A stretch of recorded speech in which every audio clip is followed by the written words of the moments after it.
Drage državljanke in državljani, zopet pozdravljeni tukaj Jure Gubanc, podjetnik, ki komentira dogajanje v politiki in ekonomiji, da se izobrazimo o tem, kako vas želi politika s sladkimi obljubami pretentati. Tokrat je zopet govora o zelo glasnih božičnicah, kajti zgodba se kar ne konča. Naš premijer se zdaj proba malo izvleči ven in ker ve, da če da še eno prisilno božičnico, v bistvu s tem, da nič drugega kot dodaten davek podjetjem, ki pa matematika podjetij ni nujno, da bo ta davek tudi zmogla. In zato se je zdaj odločil, da bo božičnico dal prisilno, ampak da bo delavec imel zdaj možnost se tudi božičnici odreči, kolikor vidi, da podjetje ne bo moglo izplačevati božičnice. So se že oglasili pravniki, tukaj imamo članek na RTV SLO, da tak popravek ni smiselen, ampak žal, kako je neverjetno, v vseh medijih ne najdem niti enega primera, ko bi mediji razložili ekonomijo zadaj. Torej, kako stvari dejansko delujejo, če se zdaj država odloči dati nek prisilen zakon, ki posega v razmerja na trgu. Nihče tega ne razloži, zato sem jaz tukaj in gremo zdaj pogledati, kakšna je realna situacija v Sloveniji, kar se tiče teh izplačil. Mogoče še niste vedeli, ampak v Sloveniji imamo že eno prisilno božičnico, ki se imenuje regres. Regres ni obdavčen do zneska 2200 evrov, ravno zato, ker je prisilen. Torej, država se je odločila, da bo to neka 13. plača, nagrada ob koncu leta ali karkoli. Ampak, glej ga zlomka, božičnica je do zdaj bila namenjena ravno temu, da je to nagrada, ki jo podjetje izplača kot nagrado.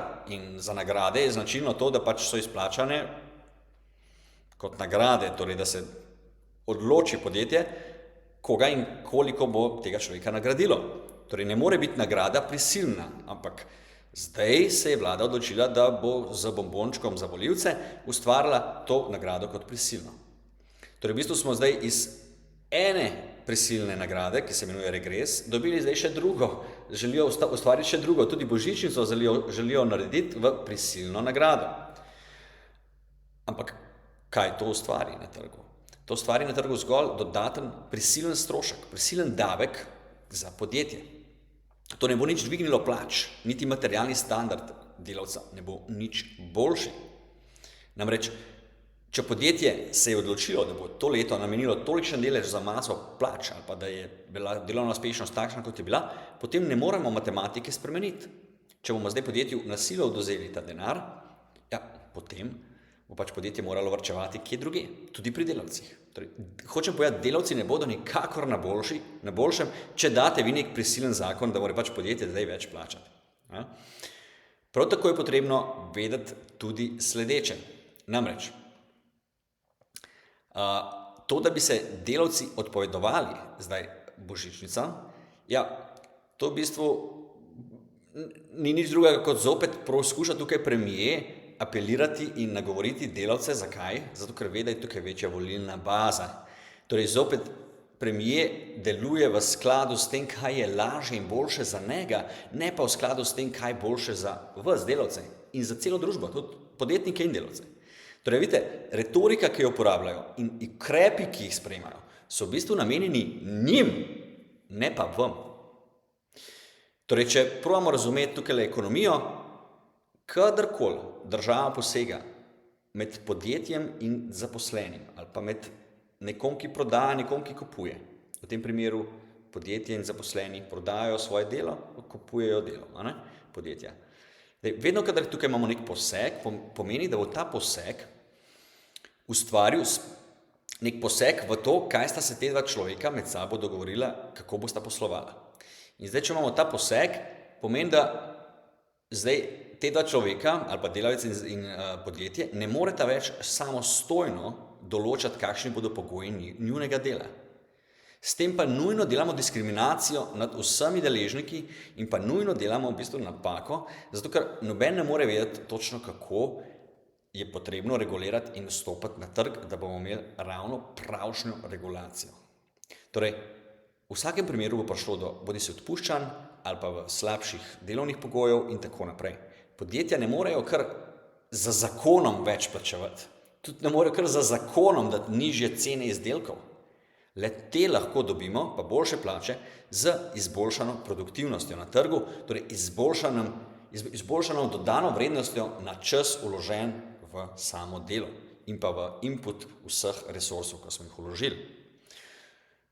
In še ena zanimivost, božičnica v Sloveniji je že krepko obdavčena, enako kot plače, kar pomeni, da lahko božičnico tam do 2000 evrov dejansko država obdavči že skoraj po polovični, torej 50%, po 50% stopni. Kaj to pomeni?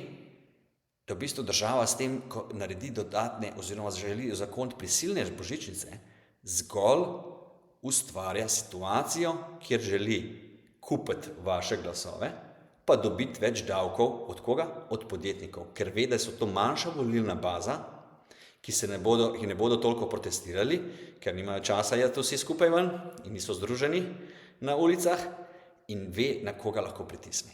Torej, vidite, vlada to dela izključno zato, da dobi glasove zase, pa zato, da dobi dodaten davek.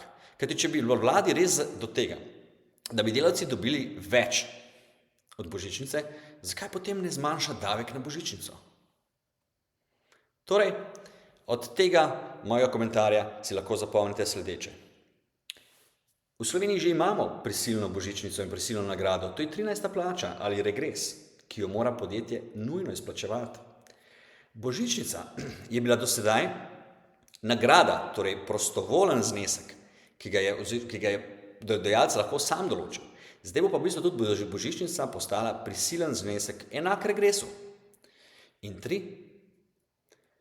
Božičnica je močno obdavčena. Če bi državi in premijeju res še se tako močno šlo za to, da izboljša materialno stanje delavcem, je pol ne zmanjša davek na božičnico, pa še kakšen drug davek.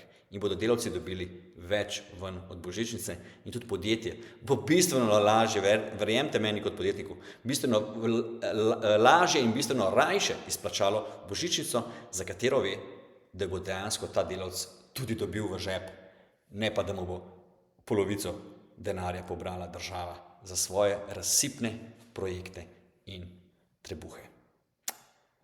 Dajte malo razmisliti o mojem komentarju in dajte tudi sami dobre komentarje meni nazaj.